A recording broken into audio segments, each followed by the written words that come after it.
Всем привет! С вами Татьяна Шумилина. Мой канал посвящен вязанию крючком, но сегодня мы вязать не будем. Сегодня будем пришивать подкладку к вязаной сумке. Совсем недавно у меня вышел мастер-класс по вязанию этого шопера. В прошлом видео я провела урок по изготовлению вот такой вот подкладочки с кармашком. И сегодня я покажу, как я пришиваю эту подкладку к сумочке. Все, что мне понадобится сегодня для работы, это ниточка и иголка. Я выбрала для себя мононить, она прозрачного цвета, соответственно, она подходит под любой цвет пряжи, под любой цвет ткани. То есть швов у меня будет не видно в любом случае. Помимо этого, она еще и крепче, чем обычная швейная нить, поэтому для таких целей она очень хорошо подходит. Но сразу хочу вас предупредить, что в работе с мононитью есть некоторые нюансы, о которых я вам сегодня обязательно расскажу в процессе работы. Также, если у вас нет мононити, то, конечно, берите обычную швейную ниточку в 2 сложения. И я советую брать нить не в цвет подкладки, а в цвет пряжи. Теперь подкладочка у меня уже вставлена в сумку и зафиксирована портновскими булавками. Это делать обязательно, потому что если вы этого не сделаете, то она у вас будет постоянно ерзать, туда-сюда съезжать, и пришивать будет просто неудобно. И скорее всего вы пришьете подкладку неровно, то есть у вас где-нибудь что-нибудь перекосит. Это уже проверено на моем горьком опыте, поэтому делайте сразу вот так, как правильно делать. Значит, все прикололи, все проверили, значит, посмотрели, да, ровненько ли подкладка сидит в вашей сумочке. И после этого начинаем пришивать. Значит, вот я вставила ниточку в иголку, и сейчас вам покажу, как я завязываю узелочек. Вот как раз первый нюанс, о котором я говорила. Сейчас вот так сделаю, чтобы был темный фон. Так будет, наверное, получше видно. Значит, первый нюанс, о котором я говорила, это то, что эта нитка такая вот, она не совсем нитка, она как тонкая-тонкая леска. И ее очень сложно, ну, сложнее, чем обычную нить, завязать в узелочек. Я это делаю вот так. Так, нить у меня в 2 сложения.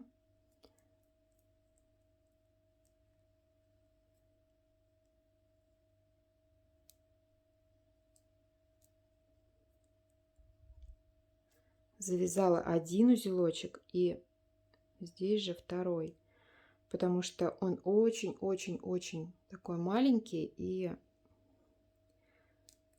он может у нас проскочить сквозь подкладку. Поэтому завязываем второй. Вот очень неудобно это делать, но сделать это надо. Так.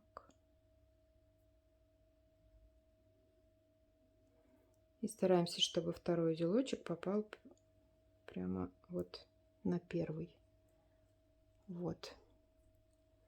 Вот такой вот у меня двойной узелочек здесь. Вот теперь он уже будет нормально держаться и не вылезет из-под ткани. Все, теперь можно приступать. Ниточку делаем. Ну вот я, наверное, даже длинновато сделала нитку, потому что она такая капризная в работе, она может запутаться. Да, и вот этот лишний отрезочек я сейчас уберу. Все.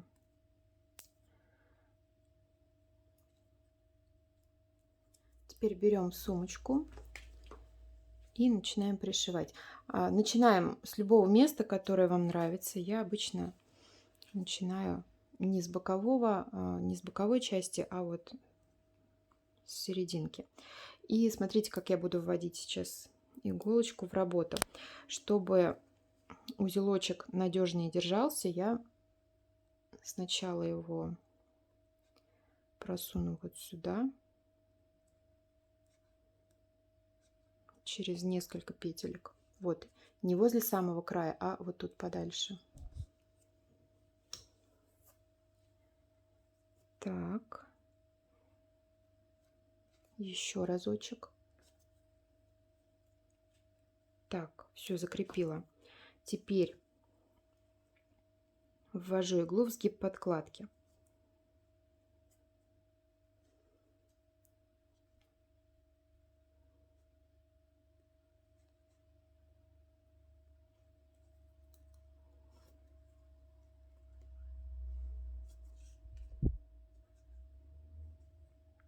Все.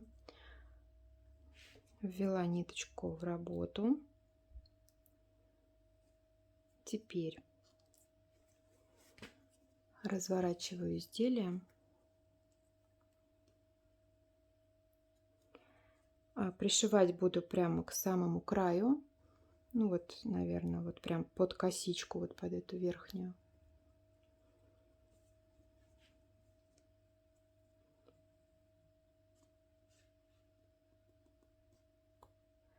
Ввожу иголочку в вязаное полотно и делаю небольшой шовчик вот такой вот.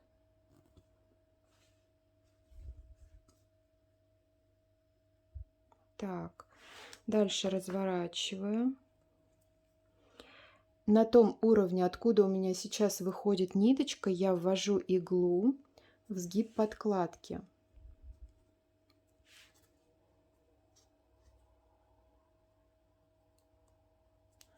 Так, вот таким вот образом.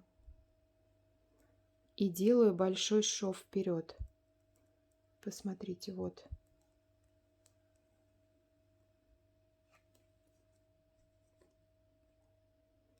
Так, вот он, еще один нюанс мононити. Еще один недостаток, точнее, в том, что она очень кудрявится и путается. Поэтому нужно постоянно следить за этим. Так, сделали шов. Теперь снова разворачиваем. И снова делаем шов на вязаном полотне. Опять же, на том уровне, откуда у нас выходит ниточка, вводим иглу в вязаное полотно.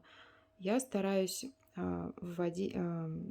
пришивать так, чтобы у меня вот эти шовчики на сумке приходились вот как раз на вот эту вот перемычку косички.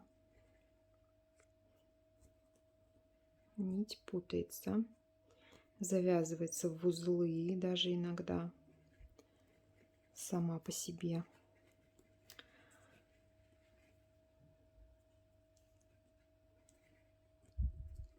Так, теперь снова вводим иголочку в сгиб подкладки.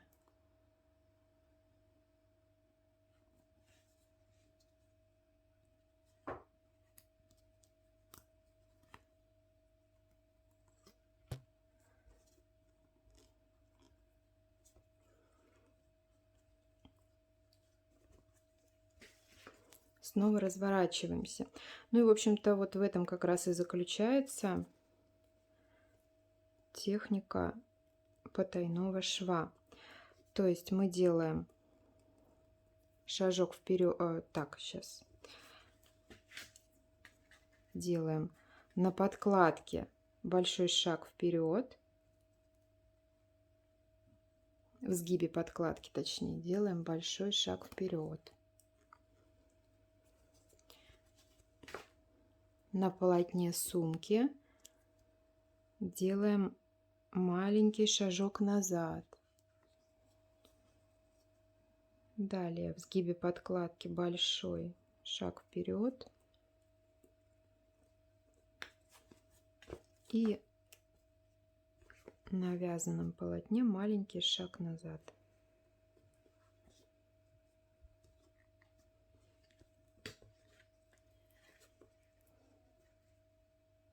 По сути, это тот же шов, которым мы обычно пришиваем все вручную. Называется он назад иголка, только он потайной.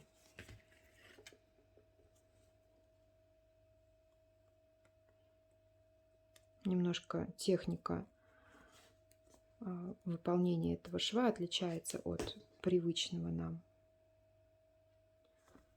Так, у меня осталось уже совсем мало нити. Сейчас нужно сделать узелочек и вставить новую ниточку. Значит, смотрите, что я делаю.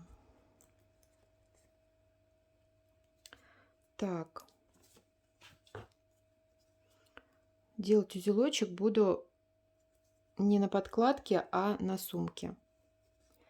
Вот так вот протягиваю ниточку, значит, между подкладкой и сумкой, чтобы его было не видно.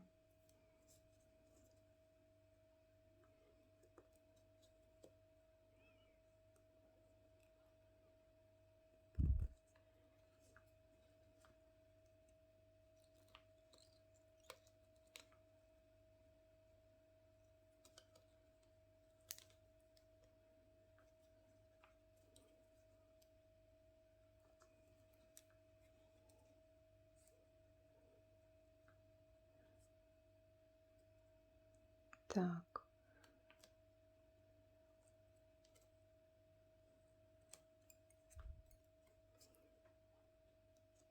Все. Сделала 2 узелочка, ну, можно 3 для надежности. И вот таким вот образом еще ниточку фиксирую в вязаном полотне. Вот так через несколько петелек ее протягиваю с помощью иглы. И здесь уже можно отрезать. Все. Теперь у меня тут точно ничего не разорвется, не вылезет никакой узел, никакая нитка.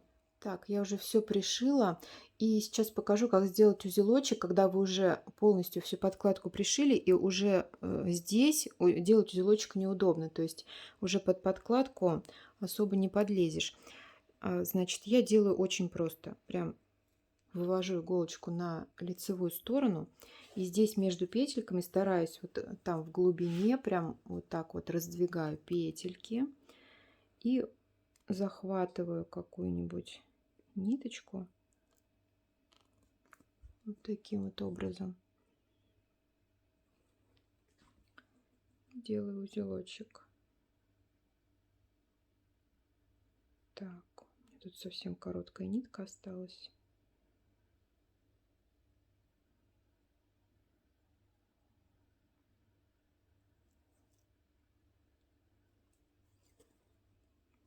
Так, один.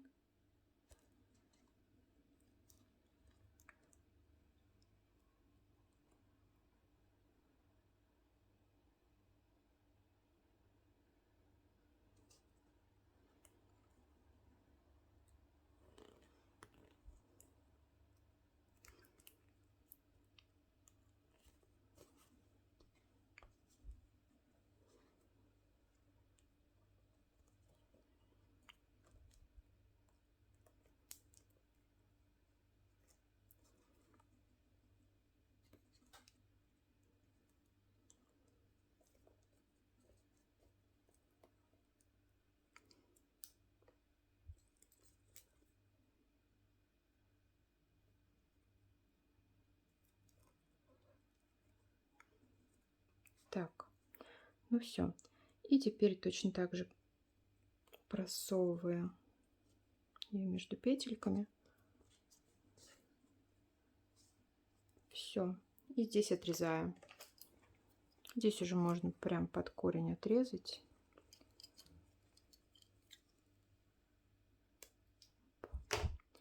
Все готово.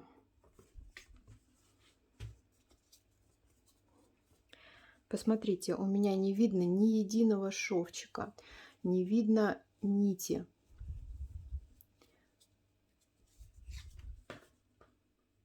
Даже если очень-очень близко присматриваться, нигде ни единого шовчика вы не увидите.